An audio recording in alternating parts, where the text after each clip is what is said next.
All right, so happy Climate Week, Shana Tova, Happy New Year, and happy fall to you all. My name is Danielle Nierenberg. I am president and co-founder of Food Tank. Food Tank is a research and advocacy organization really devoted to highlighting stories of hope and success in our food and agriculture systems. And we do this with the aim to inspire, motivate, and ultimately activate positive transformation in how we produce and consume food. And this is Climate Week is why we are here to tell stories. And what we're going to try to do today is tell how farmers are at the heart of making our food and agriculture systems a solution to the climate crisis. And I have to be honest, I didn't always, like farmers that much. I grew up in Defiance, Missouri. I'm just being honest. I grew up in Defiance, Missouri. I was there until I was 18 years old, a town at that time of 300 people. And I grew up with farmers, and all I wanted to do was get out of there.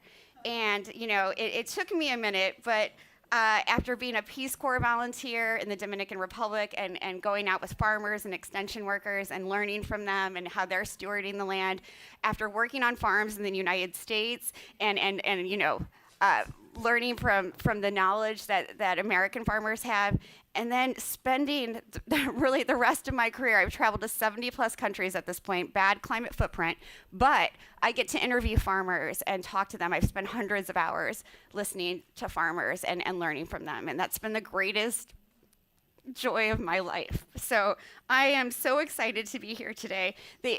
Farmers are leaders, they're innovators, they're creators. They are doing so much, and they need our respect and honor for growing the food that nourishes us all. Please give farmers a round of applause.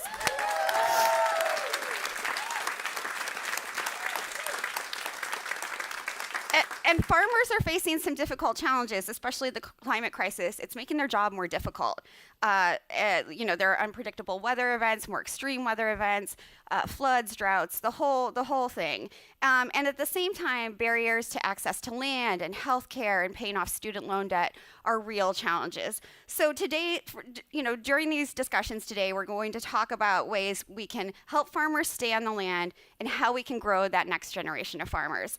These conversations would not be possible if it weren't for the growing support that we're seeing from everyone in this room and online. This year, we are bringing more than 300 speakers and performers across 6 days of programming focused on the role that our food and agriculture systems play in solving the climate crisis. 5 years ago, that's not something we could say here at Climate Week. And it's really worth celebrating because it shows the power of our food and agriculture movements to push these conversations forward. Before we dive into the program, I want to acknowledge our partners. A huge thank you to the American Farmland Trust, including John Piotti. Give him a round of applause. And Joy O'Shaughnessy, where is she? Joy, give Joy a huge round of applause. They are incredible to work with. Thanks to our hosts here at WNYC, including Ryan Wild and Chase Colpin. They deserve a huge round of applause, please. Our culinary partner, Great Performances, especially Liz Newmark, for creating delicious, sustainable, beautiful dishes that are very thoughtful. Give them a round of applause. And we can kick off the conversation with my friend John here in a minute, but I have to get some housekeeping out of the way. Today's panels and conversations are meant to be very fast-paced and dynamic. If I have to cut a speaker off or a panel short, please forgive me later. We want to hear from everyone. You'll have a chance during the delicious lunch to talk more to the panelists and to all of to one another. So. And whether you're in this room or watching online, and welcome to the folks tuning in online, I hope you'll share your favorite moments using the hashtag Climate Week NYC. You can also email me directly at danielle@foodtank.com. I'll do my best to check throughout the day, but Bernie Pollack, my co-founder, is also checking. He's always in my email.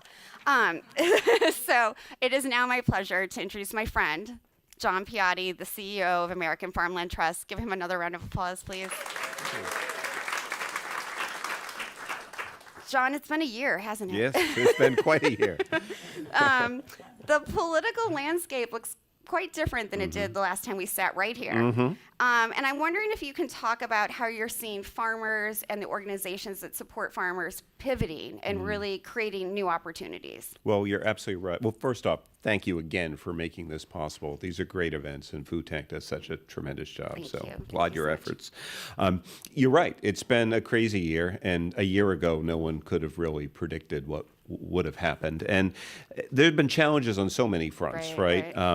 Farmers are themselves struggling. Right. You mentioned some of the reasons, just the climate itself. Right. I mean, we're increasingly seeing farmers who are dealing with extreme weather events, pollinator disruption, blossoms on apple trees being frozen in the spring, go on, right? Yep. And then we're seeing a number of economic disruptions. And a lot of this was happening already. Last year, in 2024, over half the farms in America had negative net income. Right. So there's struggles, but it's not uniform, right? It affects different farms in different ways. Yep. And a lot of the challenges were really on the smaller and medium-sized farms in the last few years. Potentially, the challenges are going to be faced by all farmers because we also have changes in federal policy that have in many cases been really disastrous. Sure. And we have uncertainty in federal policy. Yeah. And in those situations, it's really hard for any business to make good decisions on how to move forward. Can you dig into that uncertainty a little more and how that really affects farmers on the ground, especially those small and medium scale ones? Sure. Well, maybe it's best to talk a little bit. I don't like to dwell so much on the last 6 months. I really want to look ahead and how we can move forward. But I think it might be illustrative to talk a little bit about some of the challenges. So we're an organization, for instance, that provides direct technical support to farmers. We do a lot of other things too, but that's part of what we do. Last year, 2024, we provided direct support to about 25,000 farmers and ranchers, helping them do better by the land. Right. Most of that is federal funding that we receive. And then a lot of farmers are involved in the cost share programs, and I want to underline cost share. A lot of people think the federal funds are these subsidy programs, but it's really to share in the cost of things that do the public good, right? Better farming practices have a lot of environmental and societal benefits, and we need that, and we're sharing in that work. Well, on both of those fronts, there were major changes at the beginning of this year. Organizations like American Farmland Trust, first off, we weren't being paid under any of our contracts, and then many of our contracts ended up getting canceled. And again, I don't want to we don't want to dwell. We want to move forward. That. But for the farmers themselves, that meant they were not getting technical assistance. And then with a lot of these cost share programs, the farmers were not getting paid, including in places where they had already put in their share of the funds. So it was truly devastating.